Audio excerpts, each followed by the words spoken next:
Well, alright everyone, we are now midway through April and we still don't have any iPad Pros or any new iPad Airs that we've been talking about, but Mark Gurman did mention that Apple should be at least announcing this new wave of iPads, which is going to be new iPad Pros, as well as new iPad Airs starting May 6th, which may be by May 13th we should be getting new iPads in our hands. And here's everything we know because we actually learned a few new things that are really going to make this iPad launch one of Apple's biggest iPad launches of all time, because it's been over 18 months since we had a new iPad Pro.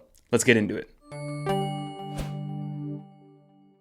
So let's very quickly talk about the iPad Air, because the iPad Air is going to be the one that's going to be changed the least amount, at least from a visual standpoint. So the only big thing that we're going to be seeing is, yes, Apple's probably going to put the M2 chip into their iPad Airs, but we're still going to keep the same 10.9 variant. It's still going to have Touch ID. It's still going to come in these same kind of colorful, playful colors that aren't really that colorful at the end of the day. But Apple is rumored to be announcing a 12.9-inch iPad Air that's going to just be basically a larger version of the current iPad Air. So again, Apple's going to need to cut costs on here to make sure that it still does not cannibalize the sales of the iPad Pro. But just like most people wanted a larger MacBook Air, a lot of people just want a larger display on their iPad Air, and they don't want to spend the premium of getting maybe the latest M chip or the latest screen tech or ProMotion or Face ID and things like that. So Apple will be releasing a 12.9-inch iPad Air that is all basically but confirmed. So if you are somebody that doesn't care about ProMotion, somebody that doesn't mind using Touch ID, somebody that doesn't mind having the latest and greatest when it comes to Apple hardware and iPad hardware, then the larger 12.9-inch iPad Air is going to be a great solution for you. And I think that's going to be Apple's best-selling iPad, because it's going to be the largest that you can get at the cheapest price point. It's probably going to be the battery life king because the optimizations on the M2 chip, plus only having a 60Hz display, is going to kind of match up to give us probably the longest lasting battery life of any iPad that we've seen. That's pretty much all we're going to get with the iPad Air, and then of course it'll still support things like the Magic Keyboard and the Apple Pencil too. But now pivoting over to the iPad Pro, which is what I'm most excited about.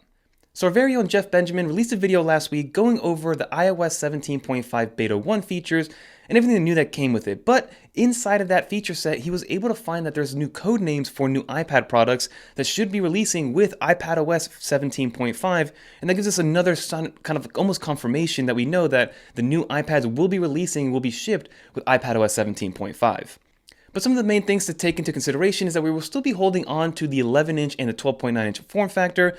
There is a rumor that Apple's going to extend the screen a little bit more, making the bezels even smaller, giving us a true 13-inch display on the larger iPad Pro model. And then to go along with those displays, we are now moving away from the mini LED that we had with the 12.9-inch iPad Pro, and we are going full OLED. And what's amazing about this is that we are no longer getting a segregation of the actual screen tech compared to the 11-inch iPad Pro. Because currently, if you want to buy an 11-inch iPad Pro, it still has a great ProMotion display, but it is an LCD panel, versus if you get a 12.9-inch iPad Pro right now, it is that ProMotion display at 120 Hz, but we are getting mini LED tech.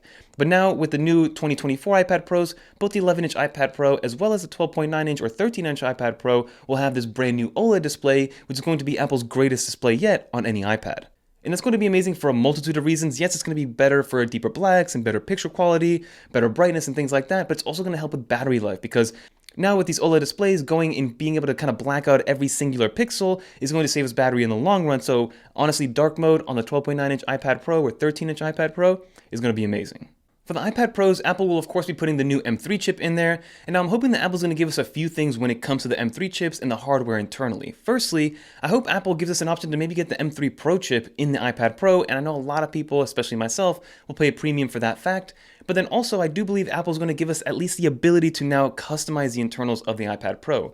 As it stands right now, if you pick up an M2 iPad Pro, you need to get at least a 1TB version to get 16 gigs of RAM, and there is no kind of parity to that. So you can't get a 256 gig iPad Pro with, let's say, 16 gigs of RAM. You are stuck with just 8 gigs of RAM. So hopefully Apple allows us to maybe get a 512 iPad Pro with 16 or 32 gigs of RAM to be able to kind of future-proof yourself a little bit and kind of use this as a workhorse that it's meant to be used as. But let's see how Apple ends up selling these iPad Pros. But it will have the M3 chip, and I could see it maybe supporting up to 24 gigs of RAM, maybe not the full 32, but 24 gigs of RAM does not sound absurd to me. And then also from the hardware standpoint, Apple should be making some changes visually and kind of physically to the actual iPad Pro chassis, very similar to the changes we saw going from the 14 Pro Max to the 15 Pro Max on the iPhone side, where it's kind of the same design language overall and it looks very similar at face value, but when you hold it, it's going to have nice curved edges, the bezels are a little bit slimmer, and it's going to feel a little bit different compared to the older iPad Pros, which again, I'm all for because we've had the same form factor since 2018, but at the same time, it's one of the prettiest Apple devices of all time. It's the best tablet on the market,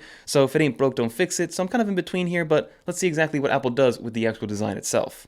And lastly, in terms of a visual change, I do believe Apple will finally give us the Face ID camera in landscape orientation. As it sits right now, the only iPad that has that landscape orientation is the iPad 10th generation. All other iPads have it in that portrait mode orientation, which is a little bit weird. It doesn't really work well when it comes to Zoom calls and FaceTimes. Software fixes like Center Stage tried to kind of make it a little bit better where it tries to center you into the screen, but it still kind of looks like you're looking off to the left-hand side and looking down because that's where the camera is and that's where you want to be seen. So at the end of the day, I do think bringing it over to landscape is going to be a great win when it comes to professional use and actual productivity use, because as of right now, I don't really use my Face ID camera aside from, using it to unlock my iPad. But that begs the question of what they're going to do with the Apple Pencil. Is the Apple Pencil still going to have enough room to be magnetically attached and magnetically charged where it currently sits, or will we have to actually move the Apple Pencil charger? Again, those are things that we're going to have to see exactly what happens with the Apple Pencil 2, but that is a perfect segue into the accessories that this iPad is going to bring, because outside of the new M3 chip, maybe some new hardware changes and everything just internally changing and getting a little bit nicer and tighter, the iPad Pro is still going to have the same design language, it's still going to have the same kind of footprint, it's still going to feel like an iPad at the end of the day, so it's just going to be a little bit faster, a little bit more powerful, just a little bit different looking, but at the end of the day, it's still going to be iPadOS on this iPad. But when it comes to the accessories, this is where we're going to see a little bit of a change. There is a rumor of the Apple Pencil 3 releasing alongside the new iPad Pro. At first, we believed the Apple Pencil 3 was only just going to add Find My support, but it's going to keep the same form factor and things like that. But now again, Jeff Benjamin discovered with the 17.5 Beta 1 update that we are getting a new gesture control called Squeeze. So there should be some sort of gesture control update or maybe some new sensor inside of the Apple Pencil. It's going to be able to recognize a squeeze gesture for maybe another shortcut or whatever the case may be. I'm sure Apple's going to give it its own name, Squeeze Pro or whatever. Apple's going to market this like crazy and let us know that, hey, we absolutely need this in order to really kind of up our productivity game with the iPad Pro. But it probably end up being a little bit of a gimmick or maybe just a cool way to have a shortcut added onto it, but that is going to be coming with the Apple Pencil 3. And then lastly, when it comes to the Magic Keyboard, it looks like Apple might actually be going away from that double hinge design that we've grown to love with the current Magic Keyboard. So the current Magic Keyboard, it's an amazing keyboard. Yes, it's very expensive at $350, but it is the best way to use your iPad Pro. The touchpad is flawless. The keyboard is great. I've used mine for over 3-4 years now at this point, and I've had zero issues with it. It does add a good amount of heft to it in totality, but the weight does make it feel premium at the end of the day. But the rumor with the new Magic Keyboard is that it's going to be adopting kind of the same form factor and design language to make the iPad Pro look more like a MacBook. Supposedly, we will be adding some sort of aluminum on there. The trackpad is going to be a little bit bigger. It could be a single hinge design, maybe something similar to what the Bridge keyboard was back in the day. If you guys know, you know. The Bridge keyboard has so much promise, and I love the look and the aesthetic and everything about it, except, the touchpad just wasn't amazing and had a lot of issues and the software wasn't kept up to date. So Apple might step in and create a kind of pro-level Magic Keyboard that does have aluminum, that does give you the Magic Keyboard, that does give you the Magic trackpad built into it, and it works the way it's intended to work. We might get some function mode keys, we might get some additional built-in speakers, and also there is a rumor that it will add more pin connectors, allowing this to be used with more data transfer capabilities, because as of right now, if you want to transfer data from your iPad to, let's say, an external SSD or anything like that, you only have one port. The other port on the Magic Keyboard is purely for pass-through charging, versus maybe Apple can add a couple Thunderbolt ports because now we have more pin connectors, more room for data pass-through. So let's see exactly what Apple does with this Magic Keyboard. But again, when it comes to pricing, I think pricing is going to increase across all the devices, because the iPad Air is going to have to fit somewhere, cheaper than the 11-inch iPad Pro. So the 11-inch iPad Pro I can see going maybe to $900 at a starting price, with the 12.9-inch iPad Pro maybe starting at $1,200 or $1,300. I believe the Magic Keyboard is going to go to maybe $449 instead of $349. The Apple Pencil, Apple can probably charge $149 for it. So I can see this package getting extremely expensive.